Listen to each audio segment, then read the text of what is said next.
step into a world carved from stone, where centuries of faith and devotion whisper from every wall. In this video, you will explore the Göreme Open Air Museum, discover ancient churches and vibrant frescoes. Join us as we uncover the history, art, and faith that have survived for over a millennium. Let's begin.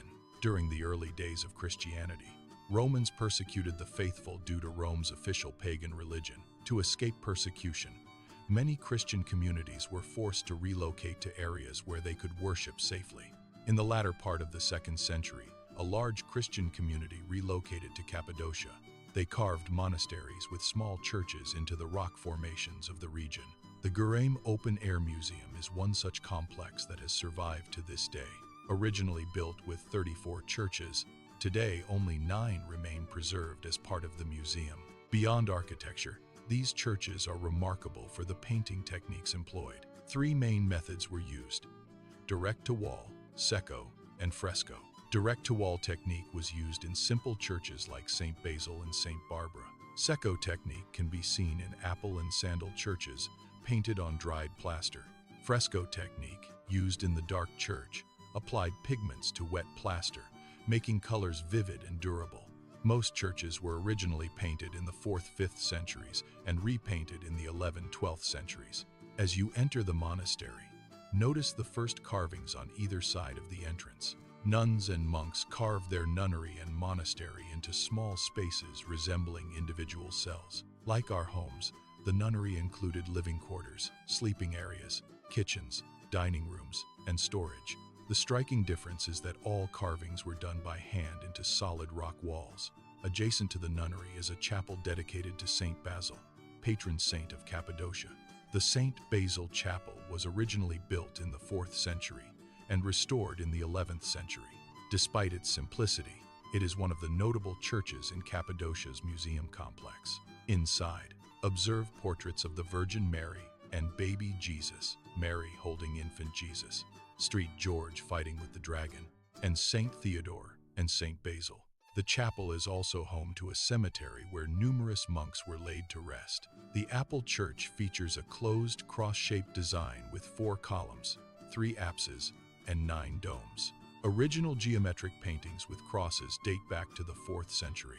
In the 11th century, intricate paintings were added, which have remarkably survived. These include Desis, Jesus with Mary and John the Baptist; Nativity, birth of Jesus; Baptism, Jesus, baptized by John; Raising of Lazarus, Jesus bringing Lazarus back to life; Transfiguration, Jesus shown in divine glory; Entry into Jerusalem, Jesus welcomed by crowds; Last Supper, Jesus' last meal before arrest; Betrayal of Judas, handing Jesus to authorities; Way of the Cross, a unique scene as Jesus is forced to walk with a rope in his neck; Crucifixion, Jesus on the cross; Entombment, Jesus placed in the tomb; Ascension, Jesus rising to heaven; and finally 3 young men in the fiery furnace, faith under trial.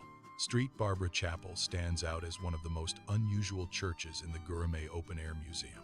Its decoration reflects the influence of the iconoclastic period, when religious images were discouraged in the Byzantine world. Instead of detailed figures of saints, the walls were painted with striking red geometric patterns, crosses, and symbolic motifs directly onto the rock surface. These simple designs create a powerful visual impression.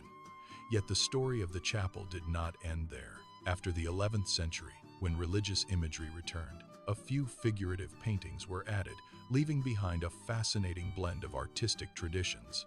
The Snake Church has a rectangular layout and dates to the 11th century.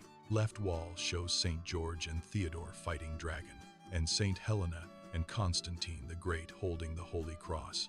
The right side shows St. Onofrius Thomas and St. Basil. One of the most unusual figures painted here is Onofrius, depicted with his body covered by long hair, symbolizing his life of extreme solitude and devotion in the desert. The dark church is arguably the most well-preserved church in Cappadocia. Limited natural light enters through a small window, keeping the interior dark. This helped preserve the vibrant frescoes for centuries. Walls depict Desis, Jesus, with Mary and John. Journey to Bethlehem, Mary and Joseph travel. Nativity, birth of Jesus. Adoration of the Magi, 3 wise men visit Jesus. Baptism, Jesus baptized by John. Raising of Lazarus, Jesus revives Lazarus. Transfiguration, Jesus shown in glory. Entry into Jerusalem, Jesus welcomed by crowds. Last Supper, Jesus' final meal. Betrayal of Judas. Judas hands Jesus over. Crucifixion, Jesus on the cross. Anastasis, resurrection. Women at the tomb, discovering empty tomb. Ascension, Jesus rising to heaven. 3 young men in the fiery furnace. Faith under trial. The dark church is famous for its depiction of Jesus as a teenager, a rare scene in Byzantine art. Another highlight is the mandilion, showing the face of Jesus miraculously imprinted on a cloth. Just a short 1-minute walk from the dark church, we arrive at the charming Karikli Church. Karikli Church is a 2-story structure, offering a glimpse into Cappadocia's religious history. The lower level features a dining area with a stunning engraving of the Last Supper. The upper level houses a church area dating back to the 13th century. Above the main dome, Jesus Pantocrator is depicted holding his hands aloft. The middle dome showcases Jesus on his way to Golgotha, carrying the cross, and raising of Lazarus, reviving him. The central apse shows a well-preserved Desis. Around the altar, 5 Christian saints are depicted: Blaise, Gregory Nazianzus, Basil, Chrysostom, and Hypatios. Explore a remarkable series of frescoes. The betrayal, showing Judas's fateful act. The crucifixion, depicting Christ on the cross. The hospitality of Abraham, illustrating Abraham welcoming strangers. The nativity, celebrating the birth of Jesus. The entry into Jerusalem, capturing Christ's triumphant arrival. The ascension, portraying Jesus rising to heaven. The women at the tomb, witnessing the resurrection.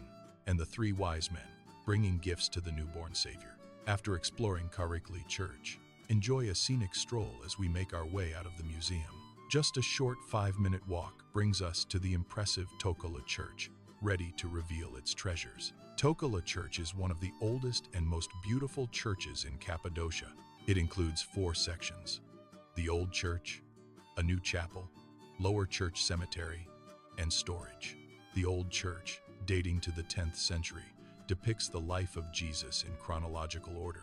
This section may have been used as a school to teach Christianity through visual storytelling. At a time when few people could read, the walls served as a visual guide to the stories of faith. The new chapel, dating to late 10th, early 11th century, shows light blue frescoes, using lapis lazuli stone, which was a rare pigment from Afghanistan.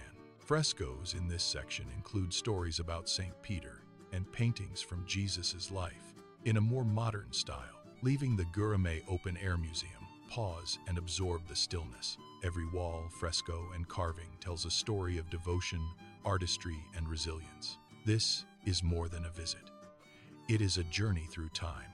It connects us with the monks, nuns, and artisans who carved faith and hope into stone. For those who listen closely, the whispers of this sacred place carry the echoes of history itself. Subscribe to Wow Cappadocia to discover more journeys through Turkey's hidden treasures.